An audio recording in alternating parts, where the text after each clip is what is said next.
আজকে সকাল সকাল নিমন্ত্রণ আছে, যাব বিয়ে বাড়ি, বান্ধবীর বিয়ে বলে কথা। তো সকাল সকাল রেডি হয়ে নিলাম। এখানে আমি গায়ে হলুদের জন্য হলুদ শাড়ি পরে নিচ্ছি, কারণ বেশি ব্যাগ ক্যারি করতে হবে নইলে। এখানে হালকা ফুলকা মেকআপ করে আমি সোজা চলে গেলাম বোনের বাড়িতে। তো এখানে ও রেডি হয়ে গেছে, ওর ফটোশ্যুট চলছে, আমরাও এসে কিছু ছবি তুলে নিলাম। তো তারপর এখানে শুরু হয়ে গেছে বিয়ের কিছু নিয়ম কানুন। সকালবেলার যে নিয়মগুলো থাকে সেগুলো শুরু হয়ে গেছে।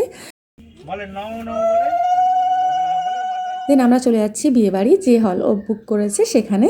ওখানে বাকি নিয়মগুলো চলবে, গায়ে হলুদ থেকে বিয়ে সব ওখানেই হবে। তো গায়ে হলুদের জন্য ও এখন রেডি। আর এখানে আমরা কিন্তু অ্যাকচুয়ালি চাকরি সূত্রে পরিচিত, ট্রেনে যাতায়াত করতে করতে, আর স্কুলে একই সার্কেলের স্কুল, তো সেই জন্য আমরা 4 জন। তার মধ্যে আমরা 3 জন এখন খাওয়া দাওয়া করছি, আর ও ভিতরে আছে। আর ও তো উপোস আছে আজকে। আর এখানে বেশ ভালো খাওয়া দাওয়া ছিল, সবজি ছিল, ডাল ছিল, মাছ ছিল।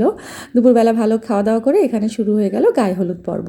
তো সেটা কমপ্লিট করে আমরা সোজা চলে যাবো রেডি হতে। তো ততক্ষণে ওদিকে কনেকে সাজিয়ে দিচ্ছে, দেখো তিতলি জয়া। আমি ফেসবুকে দেখেছি, খুব ভালো সাজার, ওকে এত সুন্দর করে সাজিয়ে দিয়েছে, মানে দারুণ দারুণ হয়েছে। এরপর আমরাও সেজে নিলাম, দেখতেই পাচ্ছ আমরা রেডি হয়ে গেছি।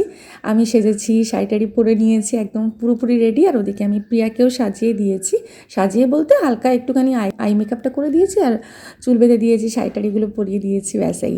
তারপর বেশি সময় নষ্ট না করে রাতে খেতে বসে গেলাম। মেনুতে কি আছে একবার দেখা যাচ্ছে কিনা জানি না, আমি দিয়ে দেবো। আর অ্যাকচুয়ালি আমাদের রাতে বাড়ি ফিরতে হবে, তো রাতে ট্রেন করে, সেজন্য আর বেশি সময় নষ্ট করি না। কোনের ফাইনাল লুকটা দেখে নাও, কি সুন্দর লাগছে ওকে, আর এত সুন্দর মেকআপ করেছে, জাস্ট অসাধারণ। আর সব কিছু ফাইনাল আই মেকআপটা দারুণ হয়েছে। এরপর কিছুক্ষণ ভিডিও ফটোশ্যুট করে আমরা ওখান থেকে বেরিয়ে গেছি। আর ট্রেনে আসার সময় জুয়েলারিগুলো খুলে নিয়েছি, নাহলে রাতে একা ফিরতে হবে যে, সেজন্য। আজকে ভিডিও এখানেই শেষ করছি। ভালো লাগলে লাইক করে চ্যানেলটিকে সাবস্ক্রাইব করে আমার পাশে থেকো।